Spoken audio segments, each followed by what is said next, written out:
Meet the tomorrow today. ICFI is the bridge between tomorrow and today. Bridge between aspirations and accomplishment. Bridge between I wish to I can. I will remove the gap. Welcome to the I am ICFI. Belief called I can fly above imagination.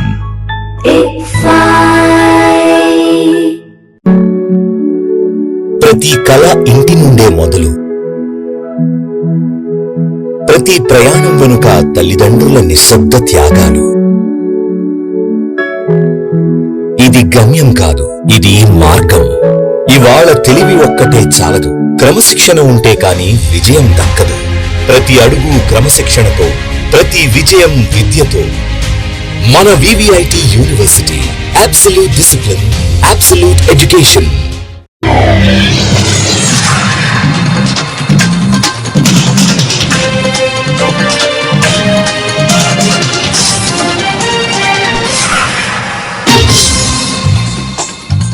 నమస్కారం, city news తెలుగుకి స్వాగతం. ఈనాటి వార్త విశేషాలు. పామూరు మండలం కొత్తనిమ్మకూరు జిల్లా పరిషత్ high స్కూల్లో 10వ తరగతి పరీక్షల్లో పాఠశాల స్థాయిలో ప్రథమ స్థానం సాధించిన విద్యార్థిని జంపాని మధుమతి ప్రతిభకు తగిన గుర్తింపు లభించింది. మనం ఫౌండేషన్ అధ్యక్షులు పెనుమల శ్రీనివాసరావు మధుమతిని అభినందిస్తూ 10,000 నగదు బహుమతిని అందజేశారు. ఈ సందర్భంగా ఫౌండేషన్ అధ్యక్షుడు పెనుమల శ్రీనివాసరావు మాట్లాడుతూ, తాను చదువుకున్న పాఠశాలకే మళ్లీ వచ్చి ఇక్కడ విద్యార్థులను ప్రోత్సహిస్తూ సేవలు అందించడం ఎంతో ఆనందంగా ఉందన్నారు. పాఠశాలలో కేవలం 10వ తరగతికే కాకుండా ప్రతి సంవత్సరం 6వ తరగతి నుంచి 10వ తరగతి వరకు మెరిట్ సాధించిన ప్రతి విద్యార్థికి నగదు బహుమతులు అందిస్తామని ఆయన ప్రకటించారు.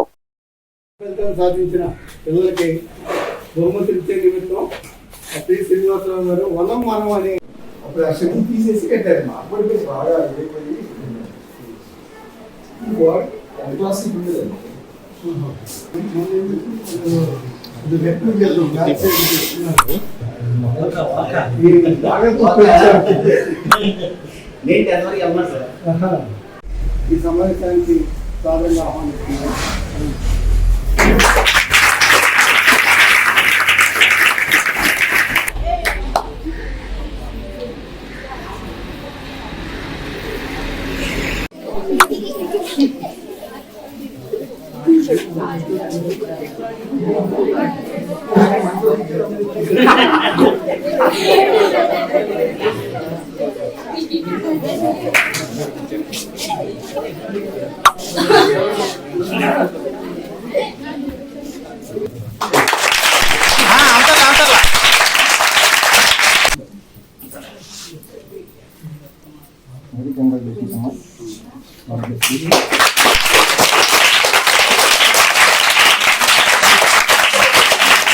రూపాయలు ఇస్తున్నాను. ఇప్పుడు మీరు కూడా బాగా చదివితే ప్రతి సంవత్సరం ఇస్తాను నేను. అలాగే ఈ స్కూల్లో ఇప్పటి నుంచి ప్రతి సంవత్సరం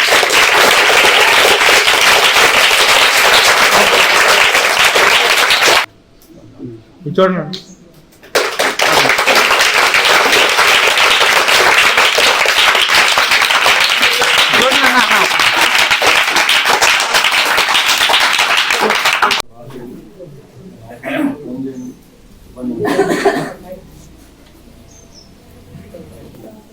చెప్పింది గుర్తున్నది అందరికి.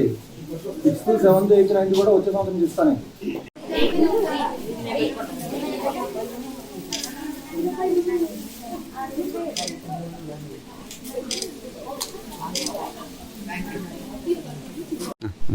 ఈరోజు నిమ్మకూరు జిల్లా పరిషత్ హై స్కూల్కి రావడం జరిగింది. మనం ఫౌండేషన్ తరపు నుంచి నేను ఈ స్కూల్కి వచ్చి ఈ స్కూల్లో పాప 10th క్లాస్ టాపర్ ఏవిడ ఇక్కడ ఈ స్కూల్లో. పేరేంటమ్మా? మధుమతి పాప పేరు. ఇప్పుడు ఇంటర్మీడియట్ శ్రీకాకుళం దగ్గర ఎక్కడమ్మది, విజయనగరం దగ్గర తాటిపూడిలో జాయిన్ అయింది పాప. సో ఈరోజు పాప వెళ్ళిపోతుందని చెప్పారు, వచ్చింది అని చెప్తే మేము రావడం జరిగింది. ఆవిడకి మెరిట్ స్కూల్లో మెరిట్ వచ్చింది కాబట్టి ఒక 10,000 రూపీస్ ప్రోత్సాహకరంగా బహుమానం ఇవ్వడం జరిగింది. ఇలాగే ప్రతి జిల్లా పరిషత్ స్కూల్లో పామర్ మండలంలో ఉన్న అన్ని స్కూల్స్కి టాపర్కి 10,000 చొప్పున ఇవ్వడానికి మేము నిర్ణయించుకున్నాం మా ఫౌండేషన్ తరపు నుంచి.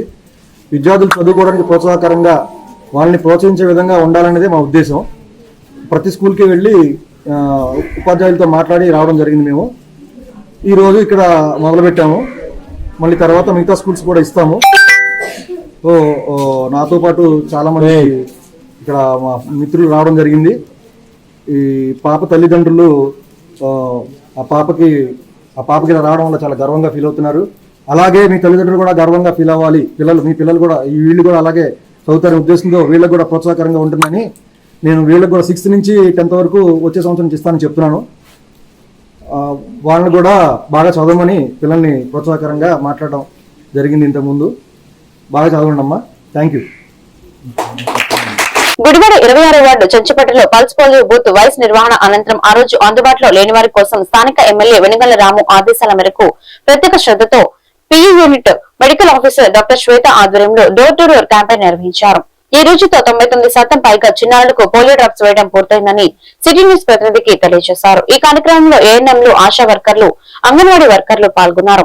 అనంతరం వార్డులోని అంగన్వాడీ పిల్లలతో డాక్టర్ శ్వేత మాట్లాడారు.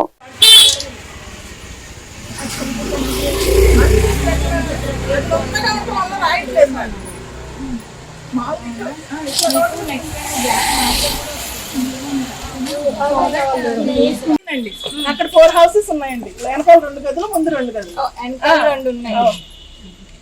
సో ఈ 2 రెంటెడ్ అన్నమాట. ఇది అదే ఎప్పుడు తీసే ఉంటుందిలే అండి బయట వచ్చి వాళ్ళు. అవునండి, అవును, అదే తీసే ఉండదు. వేయించుకున్నారండి అందరూ. వచ్చి బాబుని తీసుకురండి, ఒకసారి పిల్లలందరినీ తీసుకురండి. 8:30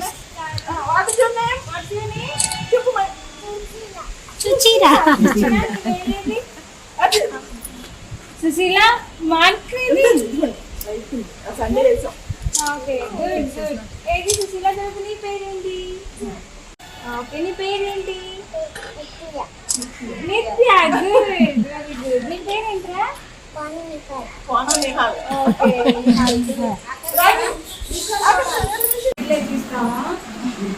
హాయ్ చెప్పండి. హాయ్ అండి. Okay, good good.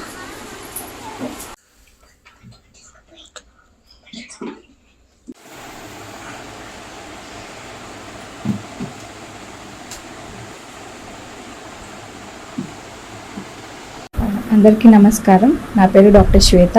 నేను పిపి యూనిట్ మెడికల్ ఆఫీసర్ని. నేను ఈ 3 days pulse polio program PP unit ఆధ్వర్యంలోనే జరుగుతుంది. ఈరోజు హౌస్ టు హౌస్ విజిట్కి వచ్చాను. 26వ వార్డు బాతోలి యూపీహెచ్సి ఏరియా అన్నమాట. సో ఎంటైర్ గుడివాడ అంతా బాగా జరిగింది పల్స్ పోలియో ప్రోగ్రాము. సో ఆ ప్రోగ్రామ్ పనిలోనే ఇటువైపు వచ్చాము విజిట్ చేయడానికి. సో ఇక్కడ ఉన్న పిల్లలందరూ కూడా వ్యాక్సినేషన్ తీసుకున్నారు. అండ్ గుడివాడ అంతా 99% వ్యాక్సినేట్ అయ్యారు. సో ఇది గుడివాడ వల్లే కృష్ణా డిస్ట్రిక్ట్ టాప్ 3 పొజిషన్లో ఉంది స్టేట్లో. So we are very thankful to you. And ఇంత విజయవంతంగా చేసినందుకు ఎమ్మెల్యే సార్ అండ్ నాకు సపోర్ట్ చేసిన స్టాఫ్ అందరికీ very thanks. Thank you. Krishna జిల్లా joint director agriculture Jyothi Ramani గుడివాడలో సిటీ న్యూస్ ప్రతినిధితో మాట్లాడుతూ 1,066,700 హెక్టార్లు సాగు నిర్వహిస్తున్నారని, ఈ సంవత్సరం కేంద్ర ప్రభుత్వం పైలట్ ప్రాజెక్టుగా కృష్ణా జిల్లా, కాకినాడ జిల్లాలను ఎంపిక చేశారని, రైతులకు, కౌలు రైతులకు కూడా ఎరువుల సరఫరా యాప్ ద్వారా బుక్ చేసుకోవాలని ఈ యాప్ ముఖ్య ఉద్దేశం సేల్స్ లో గానీ, డిస్ట్రిబ్యూషన్ లో గానీ పారదర్శకత కోసమన్నారు. సొసైటీ వారికి, డీలర్స్ కు, రైతు సేవా కేంద్రంలో ఉన్న అందరికీ శిక్షణ ఇచ్చారని, చాలా వరకు రైతులకు కూడా ముందే అవగాహన కల్పించడం జరిగిందన్నారు.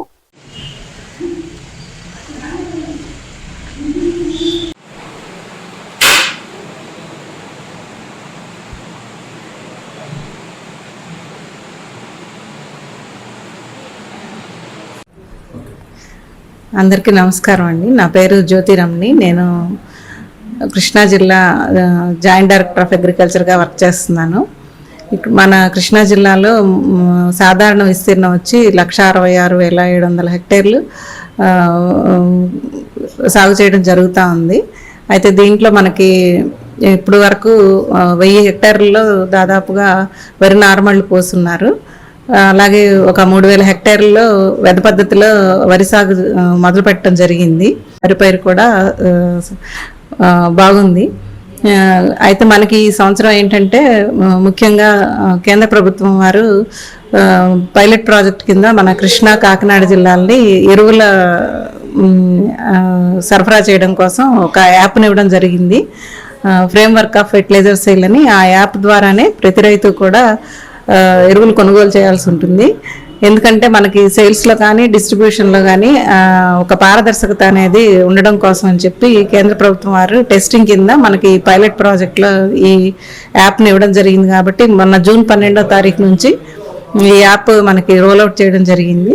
దానికి ముందుగానే మనం అందరికీ కూడా అంటే సొసైటీస్ వారికి అలానే డీలర్స్కి అందరికీ కూడా శిక్షణ కార్యక్రమాలు నిర్వహించడం జరిగింది మే నెల నుంచి కూడా. అలానే మనకి విఐఏలు రైతు సేవా కేంద్రాల్లో వర్క్ చేస్తున్నటువంటి విలేజ్ అగ్రికల్చరల్ అసిస్టెంట్స్కి అందరికీ కూడా ఈ యాప్ గురించి అవగాహన కల్పించడం జరిగింది.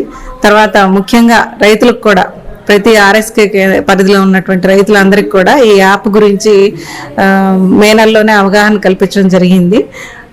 మనకి జూన్ 12 నుంచి ఈ యాప్ వచ్చింది కాబట్టి రైతులందరినీ కూడా ముందుగానే మనం అప్రమత్తం చేసి వారిని ఓనర్స్ అయితే కనుక వాళ్ళ సర్వే నెంబర్స్ అన్నీ కూడా ఫార్మర్ ఐడి ద్వారా ఆల్రెడీ యూనిక్ నెంబర్ ఉంటుంది కాబట్టి వాళ్ళకి ఫార్మర్ ఐడితో యాప్లో రిజిస్టర్ చేసుకోమని చెప్పడం జరిగింది. కాబట్టి రైతులు కూడా ఏంటంటే వాళ్ళంతటా వాళ్ళు బుక్ చేసుకోగలిగిన రైతులు బుక్ చేసుకుని సేల్ పాయింట్ దగ్గరికి వెళ్ళి ఎరువులు కొనుగోలు చేయడం జరుగుతూ ఉంది. కొద్దిగా బుక్ చేసుకోలేని రైతులు అయితే మాత్రం రైతు సేవా కేంద్రాలకు వచ్చి వేఏల ద్వారా బుక్ చేయించుకుని వాళ్ళకి కావాల్సిన ఎరువుల్ని సొసైటీస్లో కానీ అట్లానే రీటైలర్స్ దగ్గర కానీ తీసుకోవడం జరుగుతూ ఉంది. డిఏపి సప్లైస్ అయితే మనకి కొంచెం తక్కువే ఉన్నాయండి. యుద్ధం జరగడం వల్ల మనకి అవన్నీ ఇంపోర్ట్ చేసుకుంటాం మనం డిఏపిని. కాబట్టి ఆ ఇంపోర్ట్స్ అన్నీ కూడా ఇప్పుడు ఆగిపోయినాయి. కాబట్టి మనకి సప్లైస్ అనేవి తక్కువ ఉన్నాయి. కాబట్టి ఫార్మర్స్ కూడా మేము చెప్తున్నాం డిఏపికి ఆల్టర్నేట్గా ట్రిపుల్ సూపర్ ఫాస్ఫేట్ కానీ సింగిల్ సూపర్ ఫాస్ఫేట్ కానీ 20-20-0-13 కాంప్లెక్స్లు ఏవైనా కూడా వేసుకోవచ్చు అనేది మేము చెప్తున్నాము. అందుకే ఇష్టమైన రైతులు కూడా చాలా వరకు డిఏపి కోసం వచ్చిన రైతులు కూడా దాని బదులుగా వేరేవి కూడా తీసుకువెళ్తున్నారండి. యూజ్ అంటే డిఏపిలో ఉన్న క్వాంటిటీ ఎంత ఉంటుందో కాంప్లెక్స్ లో కానీ తర్వాత ట్రిపుల్ సూపర్ ఫాస్ఫేట్ వాటిలో కూడా ఉంటుంది. ఫాస్ఫరస్ ఉన్న ఫెర్టిలైజర్స్ లో ఉంటుందండి.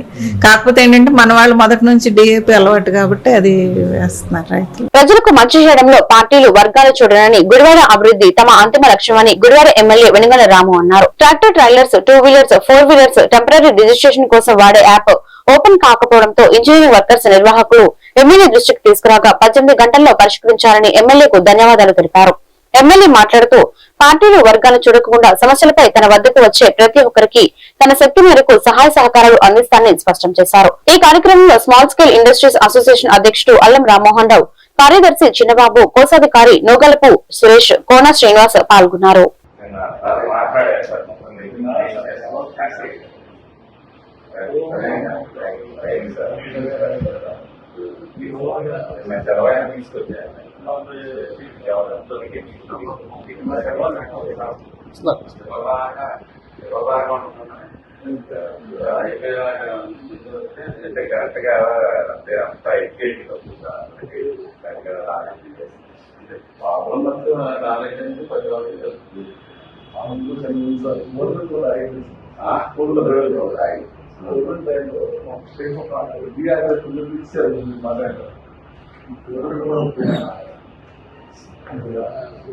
ఈ వార్తలు ఇంతటితో సమాప్తం. మరొక బులెటిన్లో మళ్ళీ కలుద్దాం. నమస్కారం.